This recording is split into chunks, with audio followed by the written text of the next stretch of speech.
Algebra 2 students, let's do a little review of important terms before we start our new lesson. When we think about polynomial functions, some things that you need to know is if I say degree, you need to know what that means. Leading coefficient, you need to know what that means. The constant, zeros or roots or x-intercepts, these are all the same thing.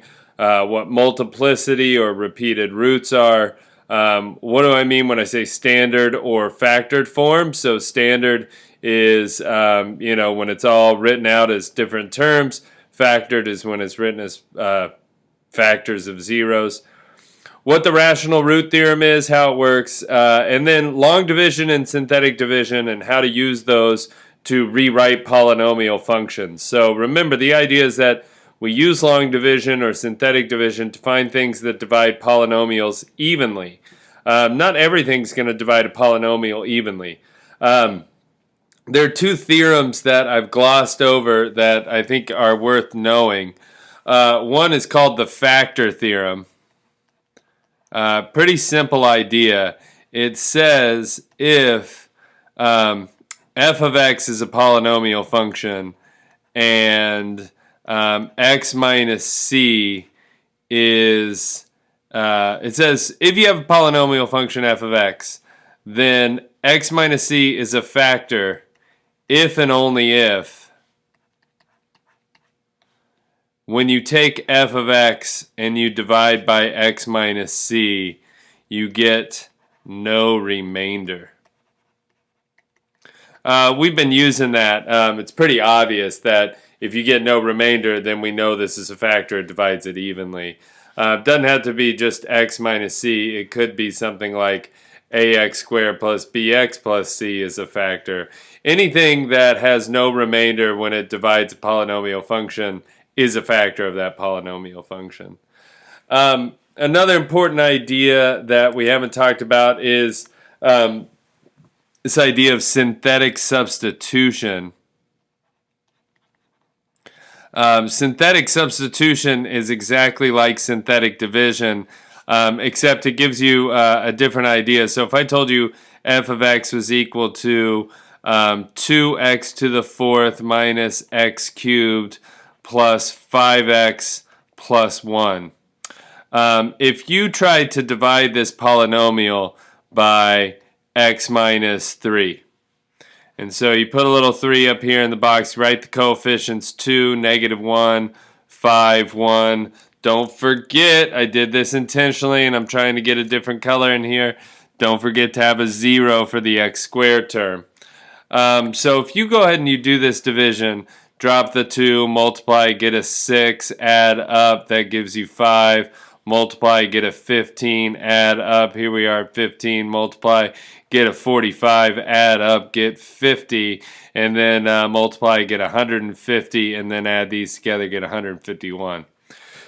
So we know x minus 3 is not a factor of f of x, but what's kind of neat is synthetic substitution is built on something called the remainder theorem. And the remainder theorem says if you divide a polynomial function by a linear factor x minus c, the remainder is the function value at that factor. So just like now we know 3 is not a 0, we actually know the value of f of 3. If you plugged in a 3 into this function, you should get 151.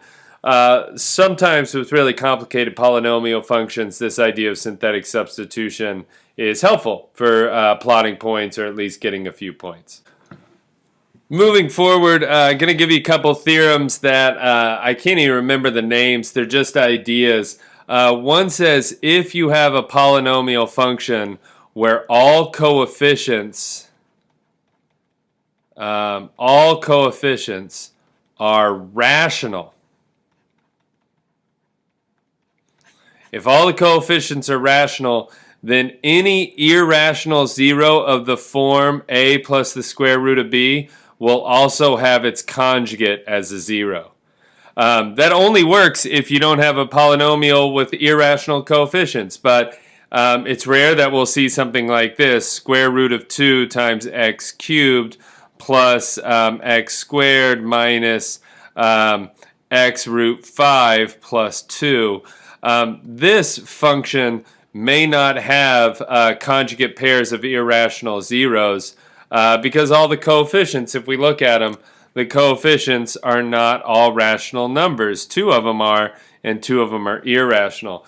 But with the standard kind of polynomials we're used to seeing, so take the one I just wrote, 2x to the 4th minus x cubed plus 5x plus 1, I believe is what it was. If that was some polynomial function g of x, well, because all the coefficients are rational, it says if there's an irrational zero of the form a plus root b, then its conjugate is also a zero of the function. Basically meaning it's going to come from some kind of quadratic factor that doesn't factor into a product of two binomials. So if you were to use the quadratic formula, this won't happen. So when you use the quadratic formula to solve, you'll get something of the form a plus or minus the square root of b. A very similar theorem says if you have a polynomial function where all coefficients are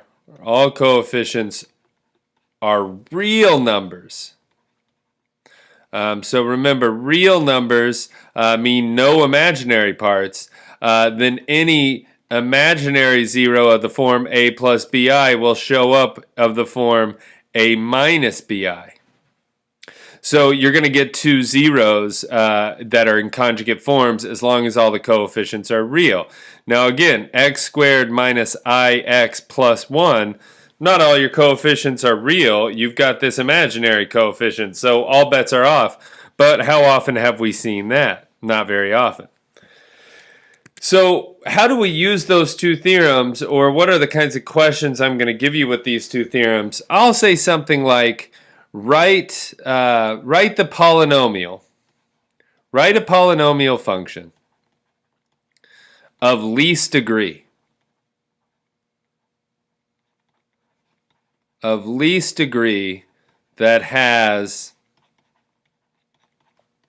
the following zeros. Write the polynomial function of least degree with rational coefficients that has the following zeros.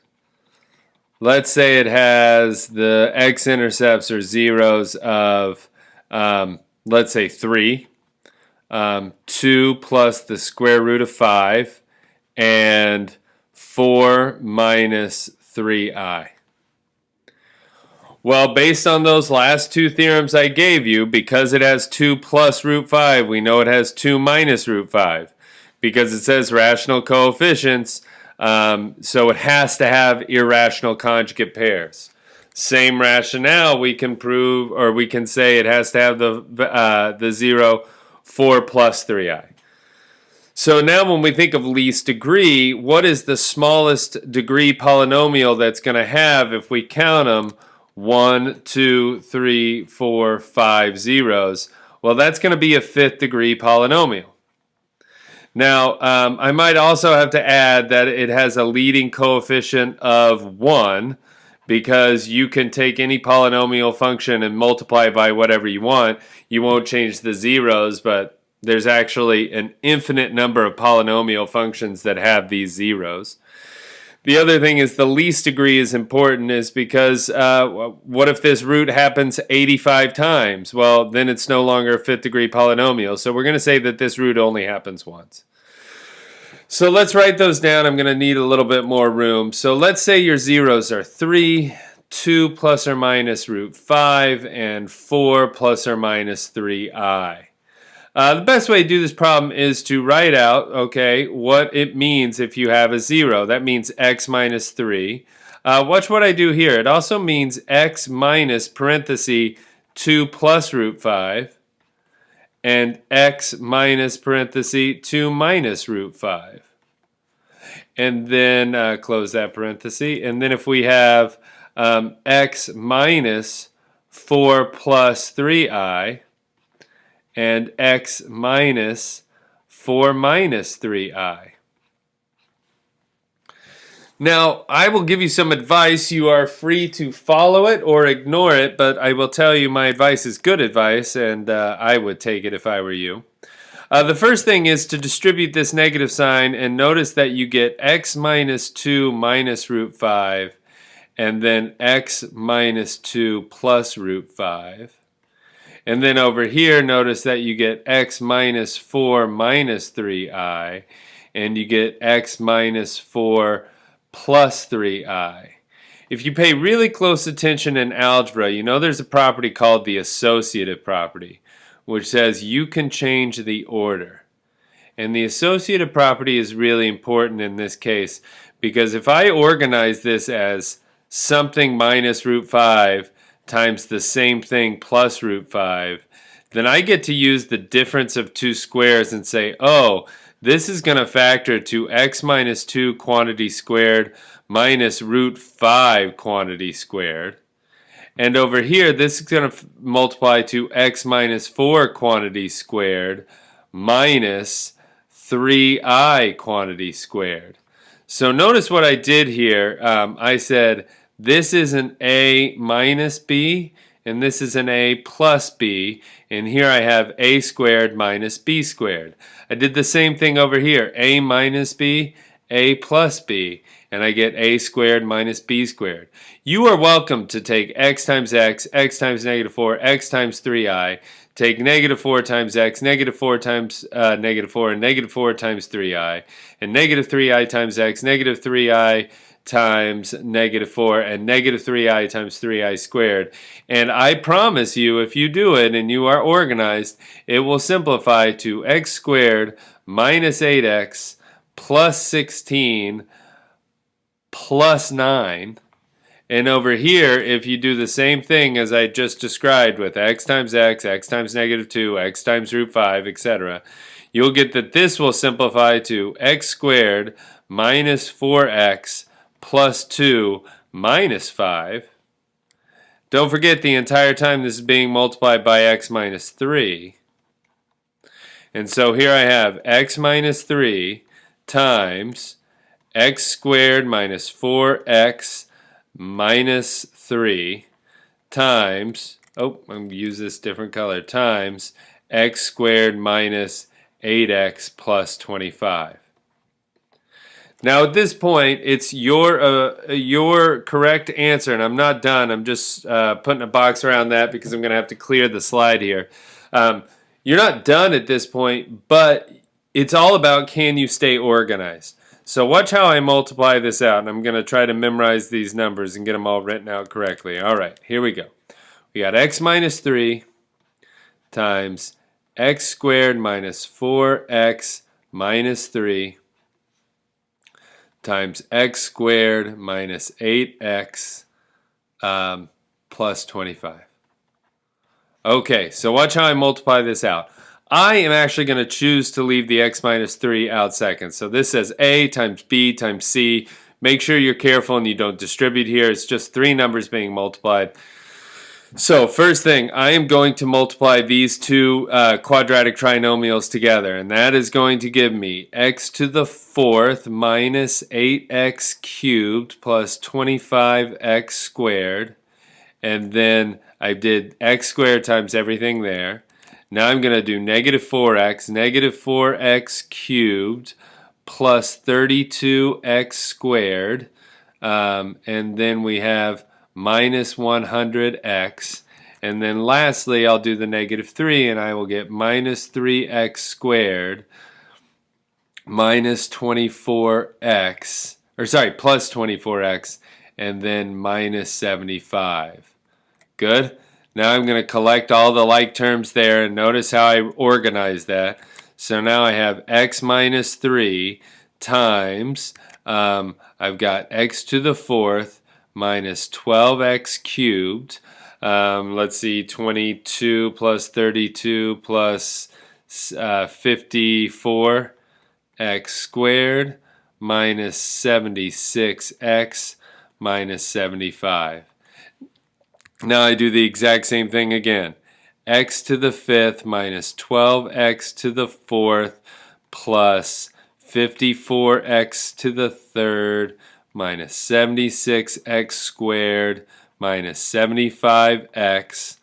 And then we have in the next, we have minus 3x to the fourth plus 36x to the third minus 150 plus 12 minus 162x squared plus, what is that? 75 times 3 would be, you guys probably beat me to that. What is it? 225?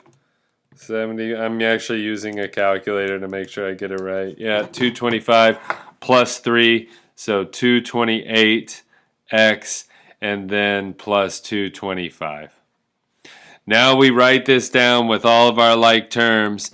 And the final answer is x to the fifth minus 15x to the fourth plus 80, 90x cubed minus 232, 238 x squared, and then I'm cheating here, 228 minus 75, and that gives me 153 plus 153x plus 225. Now, remember at the beginning I said polynomial of least degree because we could have squared this or raised it to the 85th power. And then I said with a leading coefficient of 1 because if I take this entire polynomial function at the bottom and I multiply it by 5, I didn't change any of the zeros, but I changed the leading coefficient. So there you go. Notice it's all about keeping your work organized when you're multiplying polynomials. So now what I can tell you is find a polynomial equation that has the following zeros, or find find all the zeros. That's probably my favorite question. I think I already said that in the last video. If I give you the polynomial function f of x equals 10x to the second minus 10x to the fourth minus 11x cubed minus 42x squared plus 7x plus 12. I might just ask you find all the zeros of this function, and that's it. Now, I probably wouldn't give you that without a calculator, where I would encourage you to look at a graph of this function. But if we didn't have a graph, and again, I wouldn't do this to you on a test, then where do we start? Well, we start with the factors of 12, plus or minus 1, plus or minus 2, plus or minus 3, plus or minus 4, plus or minus 6, plus or minus 12, divide by the factors of 10, plus or minus 1, plus or minus 2, plus or minus 5, and plus or minus 10. So just to see all the factors, that's 1, 1/2, 1/5, 1/10. That's 2. 2 over 2 is 1. 2/5, 2/10, which is 1/5 already listed. 3, 3/2, 3/5, 3/10. 4, 4/2, which is 2, 4/5, and 4/10, which is 2/5, which is listed. 6, 6/2, which is 3, 6 over 5, and then 6 over 10, which is 3/5 already listed. And then 12, 12 over 2, which is 6, 12/5, and then 12 over 10, which is 6/5 already listed. So that's 1, 2, 3, 4, 5, 6, 7, 8, 9, 10, 11, 12, 13, 14, 15, 16. That is 32 possibilities because we have to worry about all of those being plus or minus. So I will tell you that I've done this question already, and I used my graphing calculator. And when I use my graphing calculator, actually, let me just show you what that looks like. So I will just pull this up here. So give me just a second here. I got to clear all of this. So here's the graph in Desmos. Notice the scale.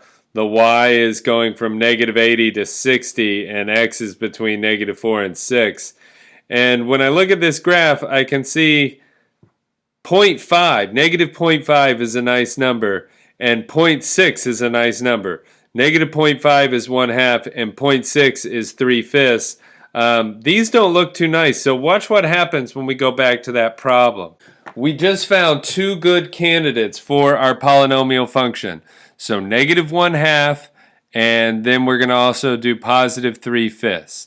So remember, the polynomial function was 10x to the 4th minus 11x cubed minus 42x squared plus 7x plus 12.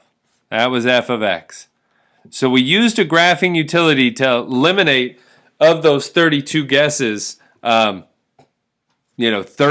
bad choices, and we have our good choices. So I'm going to put a negative 1/2 here, and then I'm going to write down the coefficients. Notice that all the coefficients are there. I don't need to have any zeros. And so we drop the 10.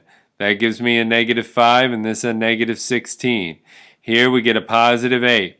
Add those up. That gives me what? Negative 34. Multiply here. That should give me, if we did this correctly, and I may not have, that should give me a positive 17. Oh, that looks like I did. 24, negative 12, and that's a 0. Good. Now I'm going to keep going without even taking out that extra factor of 2, and I'm going to put the 3/5 here. Drop the 10. 3/5, that's going to give me 30 over 5, which is 6. Add these up, get negative 10. Here I'm going to get negative 6. Add these up, I'm going to get negative 40, right? And then 3 times negative 40 divided by 5 is negative 24. And then add those up and I get a 0. So what I know now is I can rewrite this polynomial as x plus 1/2 times x minus 3/5 times 10 times x squared minus x minus 4. And if you see what I did here is I know this is a 10x squared minus 10x minus 40. Because this was a 4th degree polynomial, so this was a 3rd degree polynomial, so this is a 2nd degree, as I keep taking linear factors out. Notice there's a factor of 10 because there's a 2 and a 5 here. Those multiply to get 10. So if you wanted, you could multiply 2 into here and get 2x plus 1, multiply 5 into here and get 5x minus 3, and then you're left with x squared minus x minus 4. Now the whole problem was find all the zeros, and we found these two. And for those of you who are saying, well, just use Desmos, find the zeros that way, I'm going to say, well, I want exact zeros. So the only way you're going to find them exactly is if you can get to this quadratic. And now what do we know? Well, let's set that quadratic equal to 0. There are no factors of 4 that have a difference of 1. So x is equal to the opposite of b plus or minus the square root of b squared minus 4 times a times c, all divided by 2 times a. So your other zeros were 1 plus or minus root 17 over 2. So here are your 4 zeros. Negative 1/2, positive 3/5, 1 plus root 17 over 2, and 1 minus root 17 over 2. All right, that's a long video, but it's good review, and we'll tie it all up in the next video, and you should be pretty much done with polynomial functions. I'm looking at a test a week from Tuesday. Depends on what we end up doing with the schedule, but there we go. Have a good day. Peace.